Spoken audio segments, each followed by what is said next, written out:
The library door had been locked since the 3rd week of October.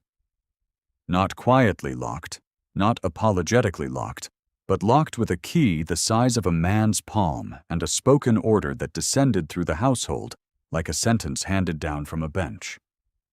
Mrs. Farrow, the housekeeper, had delivered the instruction to each member of the staff in turn, beginning with the footman and ending, pointedly, with the newer maids. No one was to enter the North Library. Not to dust. Not to replenish the oil in the lamps. Not to retrieve a book left behind by a visiting scholar. Not to answer a bell that rang from within. For no bell would ring from within. The room was closed. The room was the Earl of Ashwick's, and what the Earl of Ashwick closed, stayed closed. Nora Bright had been employed at Ashwick Hall for exactly 4 weeks when the order was given, and she had received it with the same quiet attention she brought to every instruction she did not fully understand. She was 23 years old and new enough to the house to know only its surfaces. The cold stone of the servants' passages, the smell of beeswax in the formal rooms, the particular silence that fell over the dining room each evening after the Earl had taken his meal alone, and the footman had carried away the 2nd glass of wine untouched. She knew the shape of his grief before she knew anything else about him. That was the first thing a careful person understood in a house like this one. The morning was 18 months old by the count of the staff, and it had taken on the specific color of a thing that had been tended rather than resolved. The late Countess's portrait still hung in the morning room, facing east as she had apparently preferred. Her writing desk in the small sitting room on the 2nd floor had not been moved. Her name, when it appeared in conversation among the older servants, landed with a certain delicacy, a slight slowing of the voice that told Nora the wound was still raw enough to require handling. His name was Edmund Holt, and he was 34 years old, and he wore his grief the way some men wore their rank, entirely and without apology. Nora saw him for the first time at the bottom of the main staircase on a morning in early November, when she had come to collect the breakfast tray from the hall table and had miscalculated the hour. He was descending the stairs. She was crossing the hall below. There was a moment, brief but complete, in which his gaze found her. Not the appraising glance of a man cataloging a new servant. Not the mild, unseeing look of a lord for whom the household's lower staff existed at some distance from personal attention, but a look of a different quality entirely. Still, aware, gone a breath later, when he reached the bottom landing and walked past her without acknowledgement toward the study. Mrs. Farrow, coming around the corner a moment later, clicked her tongue once at the tray Nora had failed to collect. "Quick about it, Miss Bright," she said. "He doesn't like to hear the rattle of crockery." Nora collected the tray. She did not tell Mrs. Farrow what she had seen. She was not entirely certain she had seen it correctly. The library, she had been told, contained more than 3,000 volumes, assembled over 4 generations of the Holt family. The previous Earl had been a collector, and his father before him, and the room was said to occupy the full north wing of the hall's ground floor. Nora had never seen the inside of it. She had walked past the door every morning for 4 weeks on the way to the linen cupboard at the end of the passage, and every morning the keyhole was dark, and the wood was cool, and the smell that seeped through the gap at the bottom was dust and paper, and something older still. The particular heaviness of rooms that hold things that do not belong to the present. It was the kind of smell, she thought, that could make a person feel less alone. She did not dwell on this thought. She had grown quite practiced at not dwelling. Her own reading was a private matter. She had been educated beyond her station, which was a phrase she had heard applied to herself often enough that she no longer flinched at it. Her father had been a schoolmaster in a village in Derbyshire, and he had taught his only daughter to read the same books he set before his cleverest students, and when he died, He had left her exactly nothing of practical value and everything of the other kind. She carried 3 volumes with her from placement to placement. She carried a water-stained copy of Johnson's essays, a slim volume of Cowper's poems with her mother's name written inside the cover, and a natural history of the British Isles she had found in a barrow for a penny, and loved unreasonably ever since.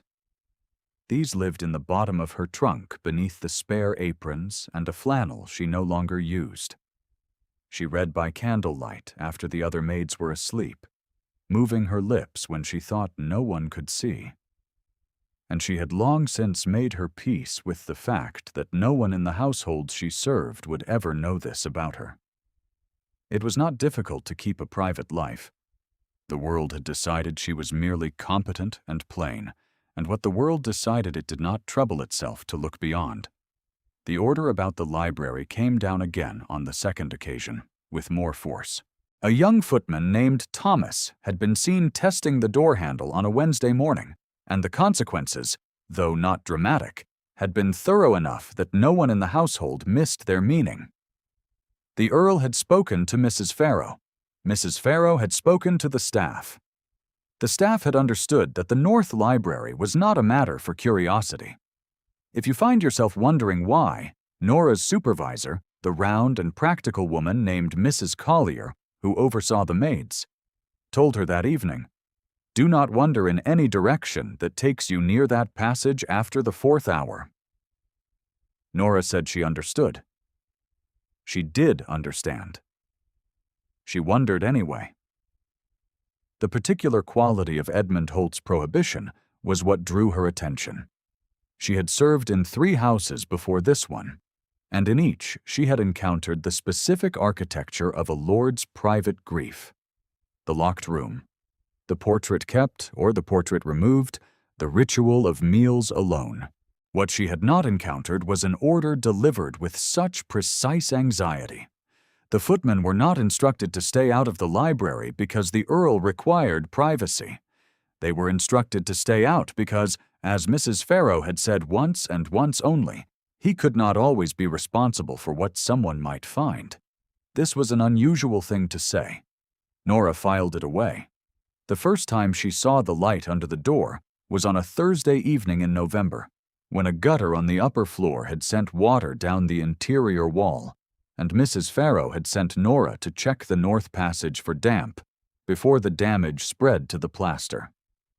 Nora went with a candle in one hand and a cloth in the other, and she walked the passage checking the skirting boards and the wall panels. And when she reached the library door, the thin strip of light at its base was warm and moving, which meant fire, which meant the Earl was inside. She did not stop. She walked past the door and checked the far end of the passage and found nothing of consequence and returned the way she came. As she passed the library door a second time, she heard something she had not expected. She heard the sound of a page turning, and then silence, and then a low voice reading aloud, words she could not make out, in a cadence too regular to be conversation. She had heard that cadence before. Her father had read aloud that way, alone in the schoolroom after the students had left, when he thought she was not listening. She kept walking. She told Mrs. Farrow the passage was dry. She told herself she had heard nothing unusual. There is something quietly devastating, Nora thought later, lying in the narrow bed in the servants' wing while the other maids slept, about a man who reads aloud to an empty room. She pushed the thought away. It came back. The weeks accumulated. December arrived with a particular ferocity. And the hall's heating was ancient and partial, and the north passage acquired a cold that came up through the floors and settled in the stone. Nora moved quickly through it in the mornings. The light was under the library door again and again, at irregular hours, sometimes before dawn and sometimes past midnight, and she learned to notice it the way she had learned to notice other things about the house, not with alarm, but with the specific quiet attention of a person who would never say what they noticed aloud. She was carrying a stack of folded linens past the library door on the second Tuesday of December when the door opened. She stopped. She could not have said afterward whether she stopped because she heard the latch or because something else in her registered the change in air pressure, the sudden warmth that spilled into the cold passage. What she could say afterward was that she stood holding the linens, and the Earl of Ashwick was standing in the doorway looking at her, and neither of them moved for the length of a breath. He was in his shirt sleeves. That was what she noticed first. Not the informal state of his dress as it related to propriety, but the fact of his sleeves rolled to the elbow, and a pen held in his right hand. The specific informal posture of a man interrupted at something absorbing. There was ink at his wrist. There was a line between his brows that was not quite anger, and not quite anything else she had a name for. "I told Mrs. Farrow," he said, "that no one was to walk this passage after the 8th hour." "It is 7:30, my lord," Nora said. Her voice came out steady. She was grateful for this. He looked at her. She had the distinct impression he was deciding something. "What is your name?" he said. It was not quite a question. "Bright, my lord. Nora Bright." The line between his brows did not change. He looked at the linens she was carrying, and then at her face, and then at the linens again, in the way of a man performing a calculation. Then he said, "Go another way in the morning," and stepped back inside and pulled the door closed. She stood in the passage for 3 full seconds after the latch clicked, aware of her own pulse in a way she usually was not. Then she went another way in the morning, and the morning after that, and she told no one about the ink at his wrist. If you are still with her in this cold December hall, keep watching. What Nora Bright did not yet know was that what happened next would change the account of her entirely. The turning came on a Wednesday, which seemed an unlikely day for it. She had been sent to the morning room to close the shutters against an incoming storm, and she had done this efficiently. And on the way back down the main corridor, she had heard voices from the yellow sitting room. There was the Earl's voice, lower than usual and strained at the edges, and another voice, a woman's, with the particular carrying clarity of a person accustomed to being heard in large rooms. Nora would have kept walking. She was keeping walking when the other voice said, quite clearly through the sitting room door, "The girl has no qualification for the position whatsoever.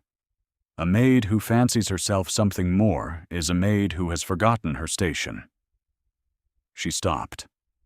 Not because the words surprised her, because the words were not about her. There was a child crying inside the room. A small child. From the pitch of it. A child too young to manage the sound properly. Nora had not known there was a child in the house. She had not known until this moment that the Earl had a ward. The woman's voice continued. "She has made an absolute muddle of the boy's schedule. She has no French, no music, no adequate mathematics. She has no business in a room above the ground floor, let alone the schoolroom. She is precisely what I said she was when you engaged her. A maid who reads too many books." There was a silence, and then the small child cried again, harder. Nora opened the door. She did not decide to open the door. Her hand was on the handle, and the door was open, and she was standing in the entrance to the yellow sitting room before the analytical portion of her mind had any comment on the matter. The Earl was standing at the window. The woman, tall and composed in gray silk with a cameo at her throat, was standing near the settee. Beside her, very small, was a boy of approximately 5 years old, and he was crying in the way of a child who had been crying for some time but was determined not to show it, his face held stiff, and his fists closed at his sides. Nora looked at the boy. The boy looked at Nora. "Who is this?" said the woman in gray silk. Bright, said the Earl in a voice Nora could not interpret. You were not summoned. No, my lord, Nora said. I heard the child. The woman drew herself up. She was perhaps 50 years old, and had the manner of a person who had never been contradicted by anyone below a baronet. The child is perfectly well, she said. This is a private conversation. Of course, Nora said. She looked at the boy, who had not stopped looking at her. His fists were still closed at his sides. Would you like to come with me for a moment? She asked him, very quietly. I know where the kitchen garden is, and I believe Cook has left something on the windowsill. The boy unclenched one fist. Absolutely not, the woman in gray silk said. William, said the Earl. The boy looked at the Earl. You may go with Miss Bright, the Earl said. His voice had changed in some way Nora could not quite name. For a few minutes.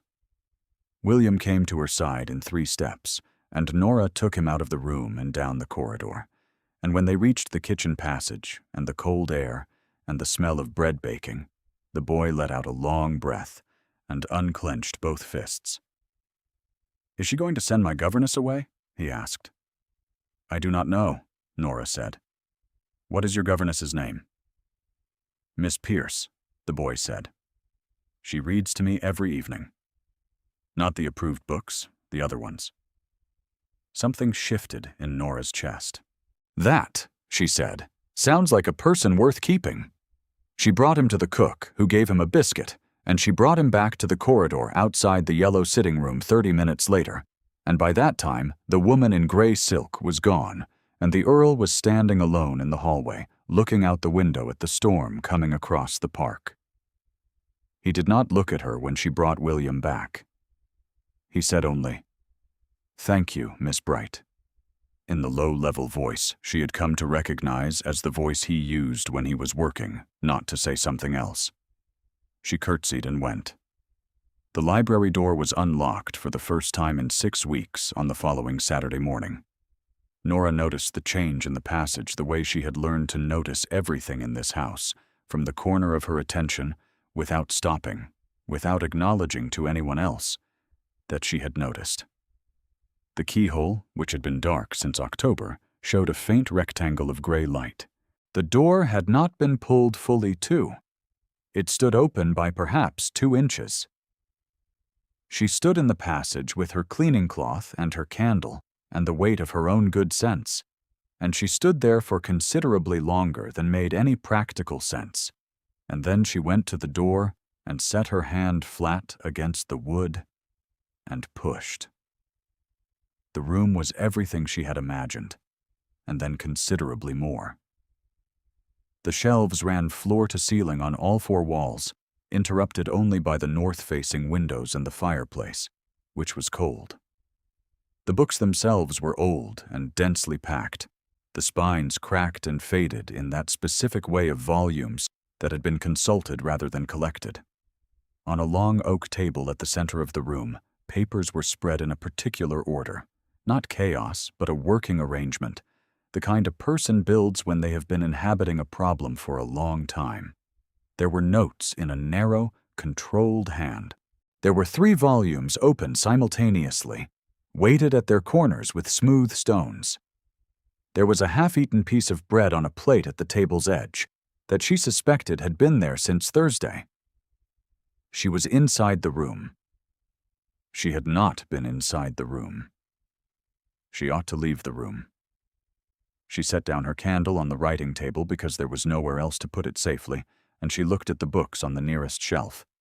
And the first title she read was one she had encountered in the natural history she kept in her trunk, cited as a source, a work on the classification of native mosses and their relationship to soil composition. She had wanted to read it for 2 years and had never had access to a library copy. She lifted it from the shelf. She was reading the 3rd page when she heard the door. She turned, still holding the book, and the Earl of Ashwick was standing in the doorway of the library, looking at her with the expression of a man who has opened a room he left open and found precisely what he intended not to find. I left it unlocked, he said finally. Nora lowered the book. Not all the way, because she was aware, as a very specific and separate embarrassment from the larger one, that she was on page 3 of a text she had wanted for 2 years, and there was no knowing when she would ever find herself in front of it again. "You did, my lord," she said. "Intentionally," he said. This was unexpected. "I see," she said, which was not precisely true. He entered the room and went to the long table without looking at her again. He pulled out the chair and sat and looked at the papers spread across it, and then he said, without turning his head, "Cowper's poems." Nora stared at the back of his neck. "I beg your pardon, my lord." "The volume on your person," he said. "The one you carry in the pocket of your apron when you think no one can see the weight of it. The binding is Cowper's, from the stamp." Her hand went to the apron pocket without her permission.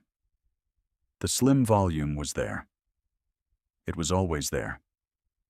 She had not thought anyone in this house had eyes sharp enough to read a worn spine from a pocket. "Yes," she said. "My mother's copy." He turned then, in the chair, and looked at her. The line between his brows was there again, but it was a different line than it had been in the cold passage. Less containment in it. More of something else. "She read him," he said. "She did." "My wife read him also," he said. "She read aloud from him in this room." He looked back at the papers. "That is why the room has been closed." Nora was very still. "I'm sorry," she said.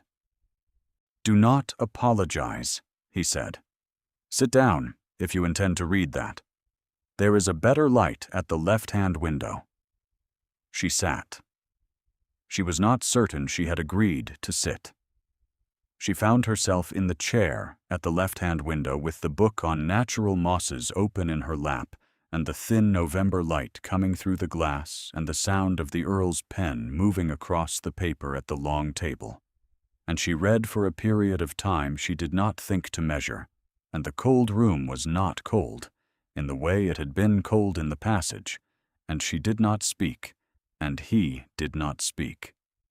And it was the quietest hour she had spent inside any house since her father's sitting room in Derbyshire, which was the last place she had been permitted to read without apology. When she rose to go, he did not look up from the papers.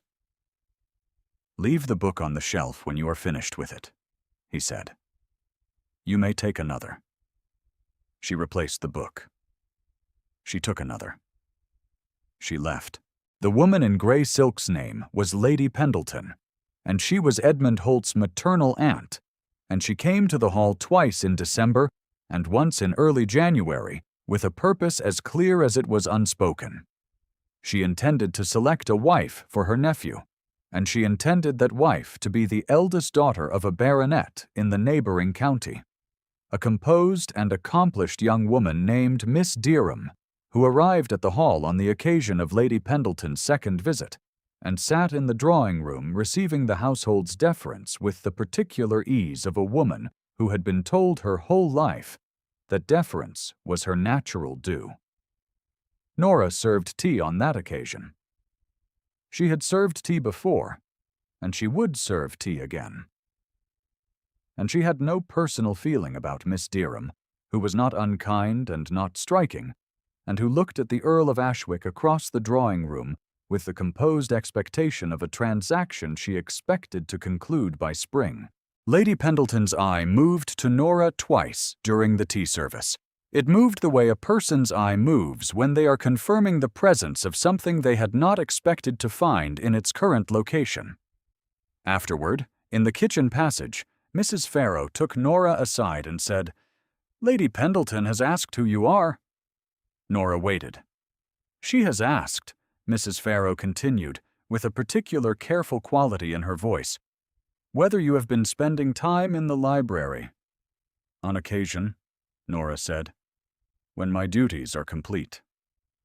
Mrs. Farrow looked at her for a long moment, "I see," she said, in the tone of a person who sees a great deal more than she intends to name. "Be careful, Miss Bright. There are things in this house that are already complicated, and you are not in a position to make them more so." Nora said she understood. She went to the library that evening, as she did most evenings now, and the Earl was at the long table, and she was at the left-hand window, and William came to the doorway at 8:30, wanting the Earl to tell him something. And the Earl told him the thing. And William looked at Nora's book and said, "What are you reading?" And Nora showed him. And the boy climbed into the second chair and asked if she would read the part about the sea holly aloud. And she did. And the Earl's pen stopped moving while she read, but he did not turn around. That was the night the third thing happened. The first had been the passage. The second had been the yellow sitting room and the boy's unclenched fists. The third was this. William fell asleep in the second chair, and Nora set the book down, and the Earl turned from his papers, and he looked at his ward with an expression she had not seen on his face before. Open. Unguarded.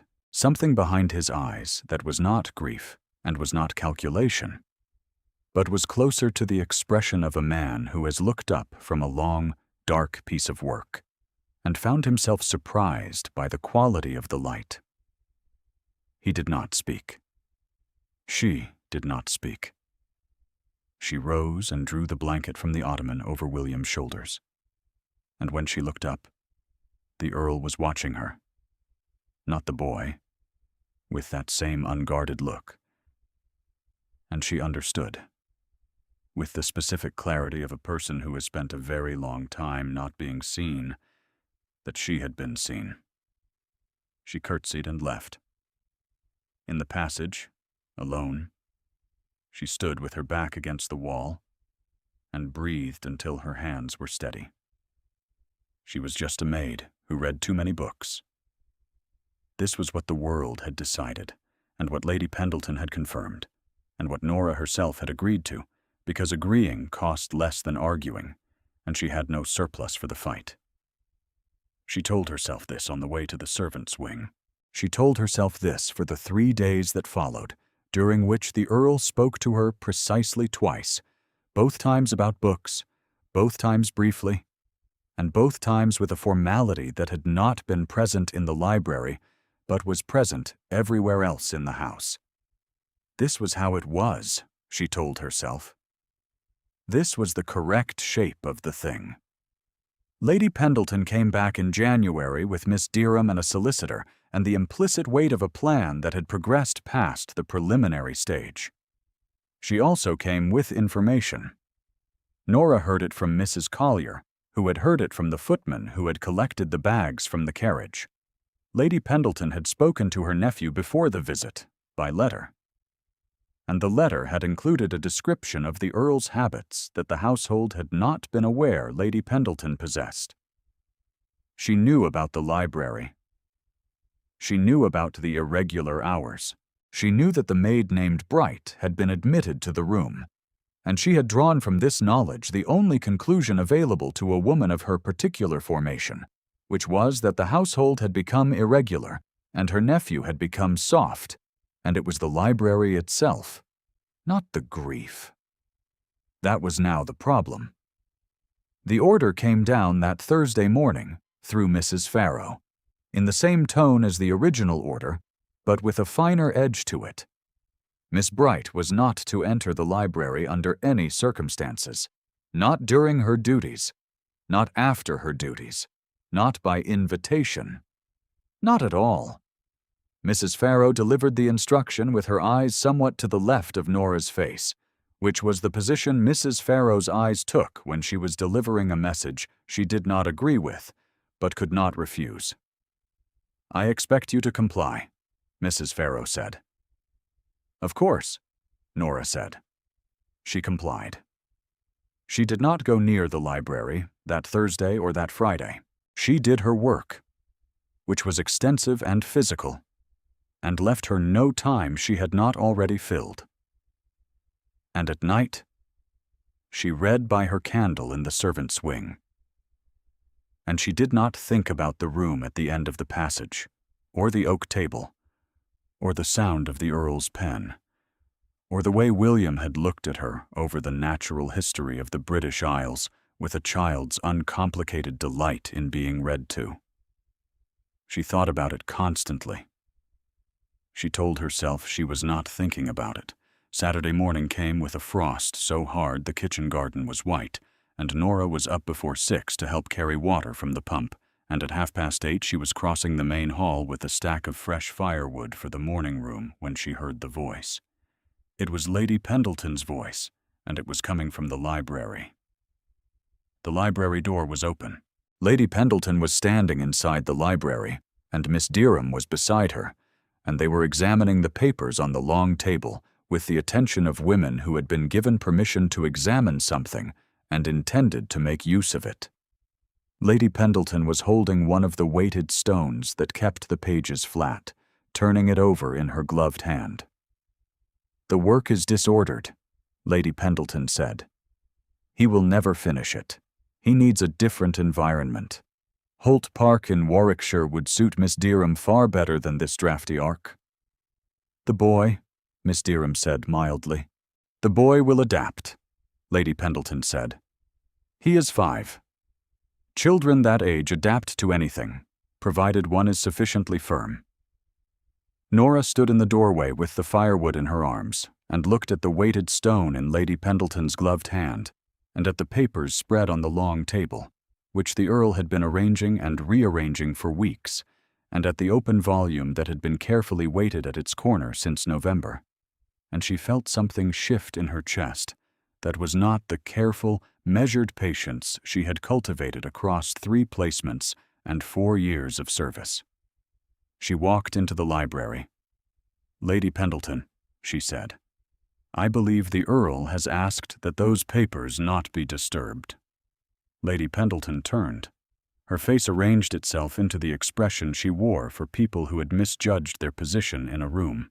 "You," she said, "are the girl who has been told not to enter this library." "Yes, my lord's aunt," Nora said. "And yet here we both are." The silence that followed had a particular quality. Miss Derham looked at the wall. Lady Pendleton set the weighted stone down, very slowly, without looking away from Nora. "You will remove yourself," Lady Pendleton said, "before I have you removed." "You are welcome to have me removed," Nora said. She set the firewood down on the nearest flat surface and crossed to the table and straightened the paper that had been moved and replaced the stone at its corner. "But I would ask that you leave the papers as you found them. He has been working on this arrangement for 8 weeks. "And how?" Lady Pendleton said, in a voice gone very quiet. "Does a maid come to know what an earl has been working on for 8 weeks? This was the question that had been under the surface of the house for a month. Nora had known it was coming. She had not known she would be the one to bring it into the open. "Because I have been in this room," Nora said, "by his invitation, reading, at the left-hand window, while he works." Lady Pendleton looked at her for a long moment. Then she turned, with a composure that Nora genuinely admired, and said to Miss Derham, "Leave us." Miss Derham left, with a relief she mostly concealed. "You understand," Lady Pendleton said, turning back to Nora, "what you have done." "I have answered a question honestly," Nora said. "I expect there will be consequences." "There will be rather more than consequences," Lady Pendleton said. "You will be dismissed. You will be dismissed without a reference. You are a maid without qualification or connections, and you have made yourself a subject of conversation in a household belonging to an earl in mourning. And you have had the singular foolishness to walk into a room you were told not to enter and to make declarations about what takes place inside it. You are precisely what I said you were. A girl who has read too many books and forgotten what she is. Nora thought of her father in the schoolroom in Derbyshire, reading aloud to the empty room after the students had gone. She thought of the natural history in the bottom of her trunk. She thought of William asleep in the second chair with the blanket over his shoulders and the Earl's face, open for one unguarded moment, surprised by the quality of the light. "I have not forgotten what I am," Nora said. "I am the person who knows where those stones go." The door opened. The Earl of Ashwick walked into the library. He had been told, it emerged later, by the footman who had seen Lady Pendleton and Miss Derham enter. He had crossed the hall from the study in the time it took Nora to replace the stone, which meant he had been close. He stood inside the door and looked at the room, and at his aunt, and at Nora, and his face was quite still in the way it had been still in the passage on the first morning, entirely present, entirely held. Lady Pendleton began. "Edmund, this young woman has been extremely insolent. She entered a room she was prohibited from entering. She interfered with my examination of your papers, and she has made the most audacious claim regarding the private arrangement of this library, which I think we can agree reflects very badly on the household's management of its staff. She will need to be dismissed at once. Miss Derham is waiting in the drawing room, and if we can put this unpleasantness behind us and proceed as planned, I believe the morning can still be salvaged." The Earl did not look at his aunt during this speech. He looked at Nora. Nora looked at him. She did not flinch. She had no flinching left. "Miss Bright," he said. "My lord." He crossed the room. He crossed it in the way she had not yet seen him cross a room, directly, without the measured consideration that characterized his ordinary movement. He came to where she was standing beside the long table, and he looked at the papers and the weighted stone and then at her face, and she watched him decide something the way she had watched him decide something once before in a cold passage with a candle, except that this time he was not deciding to tell her to go a different way. "Miss Pierce is leaving at the end of the month," he said. "She has informed me she is to be married in March. William will require a governess." The room was very quiet. "I am a maid," Nora said. "You are a woman who reads natural history to a 5-year-old boy and knows where every stone on this table goes," he said. "Those are among a governess's qualifications." "Edmund," Lady Pendleton said. He turned then, and he looked at his aunt. And the look was not unkind, but it had the specific quality of a thing concluded. "I am engaging Miss Bright as William's governess," he said. "She will receive Miss Pierce's salary and Miss Pierce's quarters. The matter is settled." Lady Pendleton said, "The position requires training, references, knowledge of music and French and arithmetic, none of which this person possesses. And furthermore, Edmund, I think you know perfectly well that this is not a question of a governess. This is a question of the household's reputation and your own judgment. And I would be failing in my duty as your aunt if I did not tell you plainly that engaging a maid who has been spending her evenings in your private library is the kind of arrangement that invites a very specific sort of commentary." The Earl said, "Then the commentary will have to be incorrect." He looked at his aunt for one more moment, and then he said, quietly and with absolute finality, "She is not leaving, Aunt." This was not the last thing that was said in the library that morning. There was the practical business of Lady Pendleton gathering herself and addressing one more remark to the wall above Nora's head, and leaving with a compressed dignity that Nora respected even now. There was Miss Derham's carriage called for earlier than intended, a fact Nora learned from Mrs. Farrow an hour later, without surprise. There was William, who came to the library at noon because he had heard some version of what had happened from the footman, and who asked Nora directly whether she was going to be his governess, and who received her careful answer with a gravity that was, she thought, very like his guardian's. What she returned to later, in the governess's quarters on the second floor, which were considerably warmer than the servants' wing and had a window that faced east into the garden, was not the moment of declaration. She had expected something like a declaration, had told herself she had not expected it, had expected it anyway, and when it came, it had been exactly what it should have been. Specific and brief and irrevocable. What she returned to was the moment before it. He had crossed the room. He had come to where she was standing. He had looked at the papers and then at her face, and there had been a moment, one breath wide, in which she saw again what she had seen in the window of the library on the night William had slept in the chair, that unguarded look, the quality of a man surprised by light, yet closer now, and deliberate. He had not looked away. She had understood in that moment that he had left the door unlocked. Not by accident, not by the particular carelessness of a man absorbed in his work. He had left the door unlocked because he had wanted her to come through it, and he had not had a language for wanting that did not require him to give up the careful, closed-off grief that was the last organized thing in his life after 18 months of disorder. And so he had done the only thing available to a man with his particular formation. He had unlocked the door and waited to see what she would do. She had gone in. She had sat at the left-hand window. She had read the book about the mosses. She had come back, evening after evening, without being asked, and he had not asked her to stop. The library had been the question, she understood now. The forbidding and the unlocking and the forbidding again through his aunt's mouth, all of it a question in the language of a man who did not yet know how to ask it plainly. She had answered it the only way she knew how, which was to walk into the room without apology and stand beside the table and name what she knew.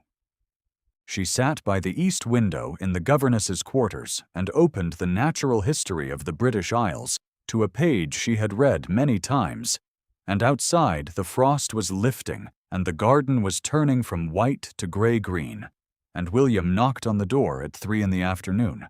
and asked if they might start lessons now, and she told him they might. And they spent an hour at the small desk with the chapter on river systems and an atlas propped between them. And it was the most useful hour she had spent inside any house since she was a girl in her father's schoolroom watching him teach. The Earl came to the library that evening and found the room empty. He found it empty the next evening also. On the third evening she came. She came at 9 o'clock because William had needed a longer supper, and the Earl was at the long table with the papers in their arrangement and a candle burning low at his elbow, and he did not look up when she sat in the left-hand chair, and she did not say anything, and the room did not require them to say anything. She was reading Cowper, her mother's copy, from the pocket of her apron. The spine was warm from being carried. After a long time, the Earl said, without looking up from his papers, "What passage?" She looked at the open page. She read it to him in a low voice, the words finding the room the way words find a room when the room is ready for them. And when she finished, the pen had stopped moving at the long table, and there was the fire, banked low, and the frost coming again at the window, and the smell of the room that had been kept from her for 6 weeks, and had kept her as much as she had kept it. Paper and dust, and the particular heaviness of things that do not belong entirely to the present. He said, "My wife could not read that poem without crying." She waited. "She would have approved of you," he said. "Considerably." This was not a declaration. She did not need it to be a declaration.